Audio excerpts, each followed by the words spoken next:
Ada yang pernah nggak dapat brief dari klien dengan objektifnya minta iklannya viral? Atau ada yang pernah nggak idenya ditolak, cuman gara-gara dirasa tidak memiliki potensi untuk jadi viral? Emangnya parameter kerja yang bagus itu viral ya? Lalu memang apa fungsinya virality dalam iklan untuk sebuah bisnis? Kita bahas di sini ya.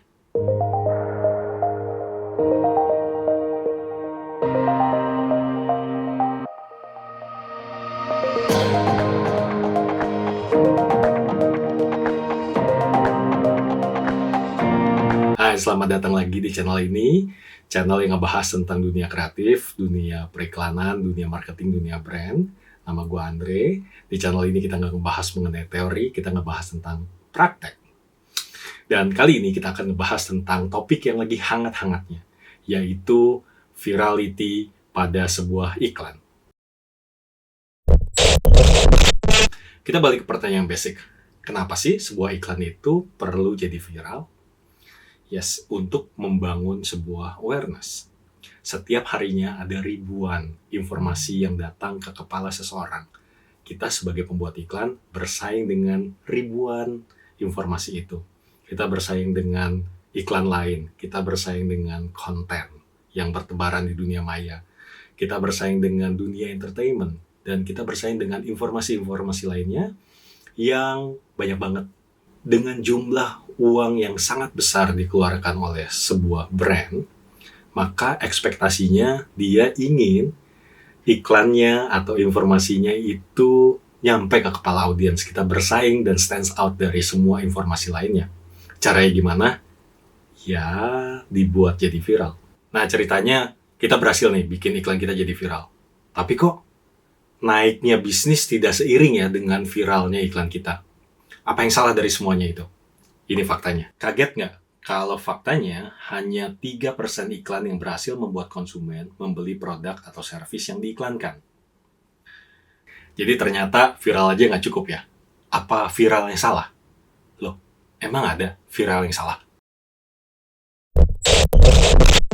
Oke, sebelum kita ngebahas jenis-jenis viral, kita bahas dulu yuk macam-macam reaksi orang ketika melihat iklan yang viral. Reaksi pertama, wah menarik nih. Biasanya reaksinya adalah, ih lucu banget ya, atau keren ya, ya ampun sedih banget, nggak ketebak ya, dan lain-lain. Ini adalah reaksi-reaksi yang di permukaan dan reaksi pada overall dari iklannya. Yang kedua, lebih dalam lagi, reaksi berikutnya adalah, wah ini gue banget nih. Gitu. Biasanya kayak gitu. Reaksi-reaksi yang biasanya muncul adalah, aduh amit-amit jangan sampai gue kayak gitu ya. Ih, ini temen gue banget nih, baru aja kejadian. Asli, emak gue kayak gitu tuh, dan lain-lain. Dan yang ketiga, yang terdalam adalah reaksinya, beneran nih. Biasanya, reaksi-reaksi yang muncul adalah, emang beneran bisa gitu? Wah, bini gue harus tahu ada ini nih. Pengen banget gue sama ini. Nah, ini nih kado yang pas untuk pacar gue. Download sekarang untuk jaga-jaga. Websitenya apa ya? Weekend kesini yuk. Dan lain-lain. Nah, dari atas ke bawah, ini adalah urutan audiens mengkonsumsi sebuah iklan. Tapi urutan kita membuatnya itu kebalik. Dari bawah ke atas. Di bagian bawah itu adalah ultimate dari message-nya. Produknya, servisnya sebagai core atau nyawa dari iklan itu. Insight produk dan servisnya benar. Gue udah bahas panjang lebar mengenai apa itu insight di episode sebelumnya. Tonton dulu itu, kalau ada yang belum nonton, nanti balik lagi sini ya. Untuk lebih detail, gue akan bahas 3 step ini dan kedalaman virality pada setiap stepnya. Untuk gampangnya, gue bikin tabel ini. Step yang pertama, wah menarik nih. Ini artinya bungkusannya maknyus, story-nya bagus. Bungkusan yang dimaksud adalah bungkusan iklannya, dan salah satu contoh dari bungkusan iklan adalah story-nya yang bagus. Yang kedua adalah, gue banget nih. Ini artinya insight audiensnya dan kategori dari produknya atau servisnya itu manyus. Insight kategorinya bagus. Yang ketiga, beneran nih. Ini artinya insight dari produknya yang manyus. Di-share apa enggak? Untuk teritori yang pertama, di-share untuk membuat orang lain ikut merasakan emosi yang sama pada waktu melihat iklannya. Untuk yang kedua, di-share untuk membuat orang lain ikut merasakan emosi yang sama. Jadi sama levelnya seperti yang kedua. Yang ketiga, di-share untuk immediate action. Lalu apa yang akan terjadi? Di level pertama, orang akan merasa iklannya bagus, tapi nggak ingat sama brand atau offernya apa. Di level kedua, orang akan tergelitik secara pemikiran. Bener juga nih iklan, tapi beli produknya nggak? Kagak lah, gue udah ada tempat biasa beli yang kayak gitu. Atau adalah gue udah tahu kok apa produk yang biasanya gue beli. Tapi di level ketiga, reaksi dari orang adalah, wah, gue mau ini. Oke, ilustrasinya gini. Lu nge-hire seorang salesman untuk menjual produk lu. Salesman ini sangat atraktif. Dia melakukan semua cara, berbagai cara, untuk membuat orang nengok dari apa yang dia jual. Dia melakukan atraksi-atraksi yang tidak dilakukan oleh sales lainnya, dan akhirnya dia jadi terkenal. Dia diulas di mana-mana, dia diundang di mana-mana untuk membicarakan atraksinya yang berbeda dari yang lain. Jadilah dia viral. Tapi ketika produk lu nggak laku, lu akan mikir, gue yang hire, gue yang modalin, gue yang keluar duit, dia yang terkenal, dia yang disorot di mana-mana. Dia yang viral, produknya nggak laku. Atraksi yang viral, produknya nggak laku.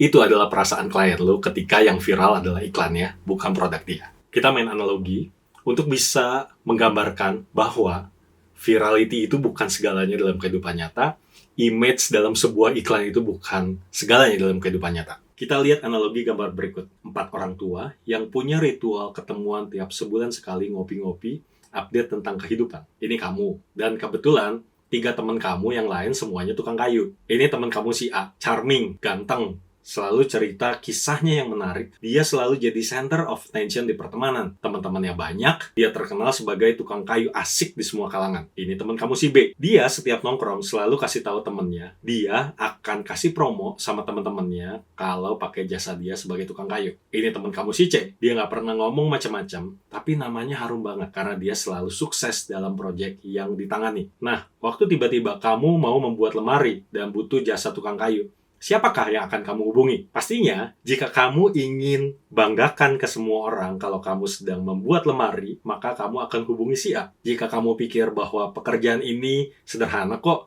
gak butuh skill yang gimana-gimana, maka kamu akan hubungi si B supaya dapat diskon.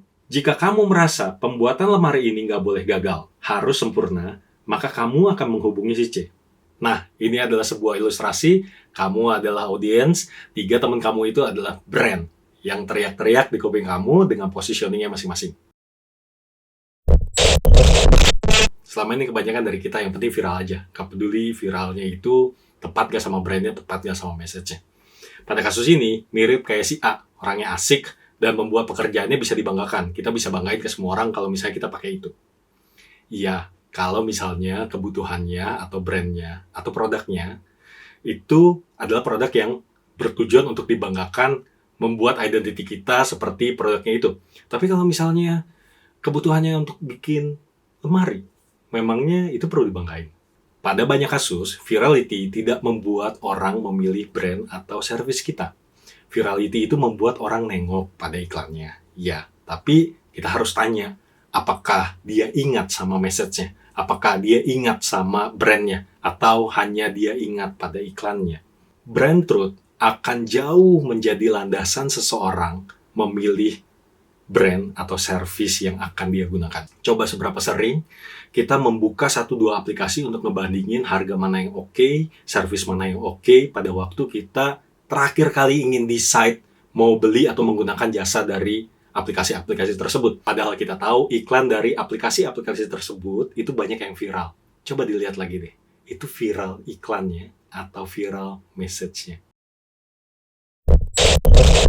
Gue bikin bagan sederhana ini untuk bisa merangkum dengan mudah apa yang kita bahas di topik dan segmen kali ini. Setiap kita pembuat iklan pengennya bikin sesuatu yang berbeda. Pengen viral, pengen semua orang membicarakan iklan kita. Titiknya bergerak dari I hate this jadi I love this. Sedangkan setiap pemilik brand ingin brandnya dibutuhkan, dibeli, dipakai, dan pengennya bergerak ke arah kanan. Dari I hate this jadi I need this. Jelas kita nggak mau ada di bagian sebelah sini ya. Semua pembuat iklan pengen ada di sebelah sini. Tapi para pemilik brand pengennya iklannya ada di sebelah sini. Maka kalau beneran jago nih kita harusnya di sebelah sini dong.